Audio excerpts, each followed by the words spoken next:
The Flower Kings are a Swedish progressive rock band who were formed in 1994 by Roy Stolt, who is their guitarist and lead guy.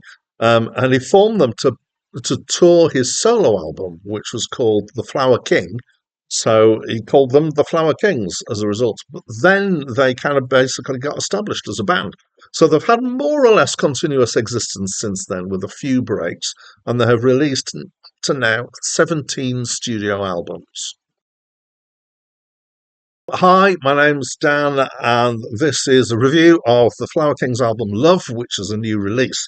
So, most of the reviews on my channel, welcome to the channel if you're new here, are of the 3,000 greatest albums of all time, not according to me, according to a list, a website called Plain Music, where they put together an amalgamated critics list reaching back all the way back to the birth of LPs about 1956, and some albums even from earlier than that, all the way up to, well, their cutoff currently, or when I took the list, was the cutoff was 2019, so it's a long stretch. And I'm working my way through these albums. I started at number 3000, which was can't remember who it was, and I'm working my way through, heading towards number one. I'm about a third of the way through. Hopefully, I'll get there. Occasionally, though, I step off because I want to review something else, just for the fun of it. And one of those reasons is for new releases. I've done a few of these recently, and this is a new album by the Flower Kings, which has come out, as I recall this, 3 days ago. So fairly quick off the mark, but I could have been quicker. Maybe occasionally I am, on the day of release, but I don't get pre-release access because I'm not a proper reviewer. So here we go. I mean, the reason why I'm really reviewing this particularly, I mean, there's loads of new albums out every week, but I'm a long time reasonable fan of the Flower Kings, so I was attracted to the fact that this is being released. So came across the Flower Kings kind of 10 years, 15 years ago. At some point, I got fed up of listening to the radio and with modern pop music as I commute. So I've got a roughly half-hour commute there and back every day for my work, and I decided to start listening to albums instead. And then I decided I wanted to discover some more prog rock, modern prog rock. And one of the ways that I went about that, I found some lists. I actually started doing some reviews at one point as well on Facebook. But one thing I did was I recognised that Roy Stoltz was a key figure in modern prog, and decided I was going to start with him and work out all the different bands, and he's been in several bands and he's done solo stuff, and who he's worked with, and then follow those things in a kind of cascading snowball effect. It obviously, I could have gone on forever, and I didn't, but I did obviously through that discover the Flower Kings and people like Car Mechanic and Transatlantic and The Tangent are one of my favourite prog bands. Onto this album now. So this is, I would say, it's core third wave prog rock.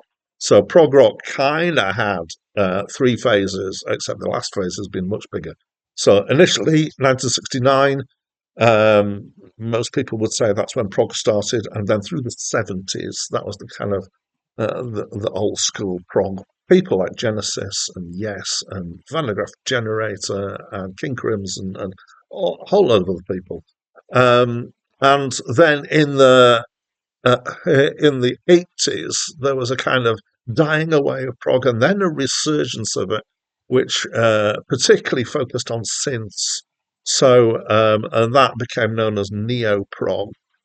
People like Marillion, especially, were kind of proponents of that.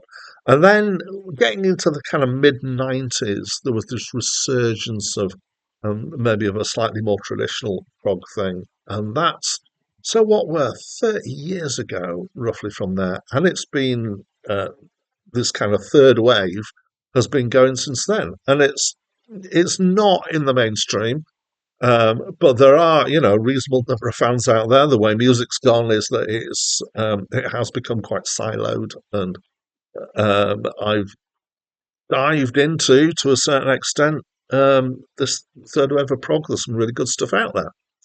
I would say that this is about as typical an album of third wave prog as you can get.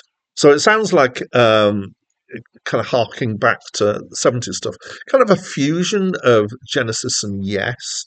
There's lots of instruments, there's lots of different sounds, there's complex structures, there's complex rhythms, there's complex harmonies at times.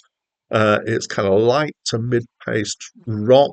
There's occasional acousticy bits, there's occasional more jazzy bits, and there's lots of different styles kind of brought in. The tracks are often kind of changing quite a bit through the tracks, different different stuff. And on this occasion, it's generally quite an optimistic and rich feel to it, which is what I think of as being core third wave. What else I was got written down here? Organs, synths, floaty guitar, and Ryan Stolt, obviously as the leader of this, throws in his guitar with various different interesting guitar sounds in here.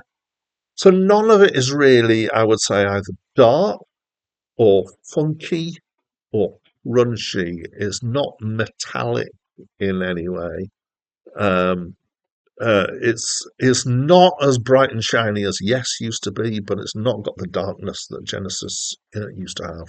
Somewhere in the middle between them, musically. So the reason why I've got stuck into this stuff is I really rate the style. I enjoy it.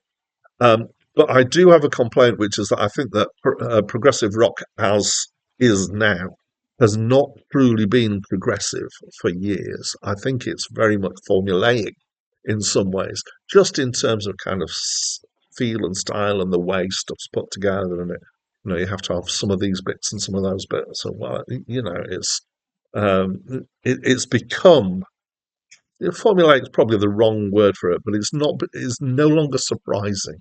Let's put it that way. There are bands around who are doing experimental stuff that does surprise. So it's not that long since I reviewed an album by the Mars Volta, and they're definitely pushing the boundaries of stuff. But this third wave stuff, I don't think it does. So, but it's core third wave prog. It very much does what if you're aware of this scene, it very much just does what you'd expect from this. But I did feel it didn't really have any X factor to it. It didn't kind of stand up and stand out in any particular way, other than just being good music played well, which it is, I would have to say. Singing is mostly by Ryan Stoltz, is a decent enough singer. He's mildly accented Swedish guy. This too is quite normal singing. There's quite a bit of this third wave is kind of, well, I could say based around Ryan Stolt, but it's based around Swedish bands particularly. And there's some other singers around who have similar accents as well. So you hear this all over modern prog. Songs are about, I'm not really sure. That didn't kind of hit me. Maybe there's more here to dig into, and maybe that is something that the album would deserve. But I haven't in the couple of listens that I've given. There's a repeated line that I've liked, which has come back. So it starts in one track and then comes back a few tracks later, which is "They hit where it hurts." I wonder if there's a concept here. I didn't pick up on a concept. What I really need is for somebody to actually do the thing that it needs and do a Wikipedia page, because it's too new and there isn't a Wikipedia page out for this album yet. The Prog Fraternity at Prog Archives, so there's a great site if you're into prog rock and you don't know it, called Prog Archives, which has got an amazing resource of scores and reviews and information about prog rock throughout the ages.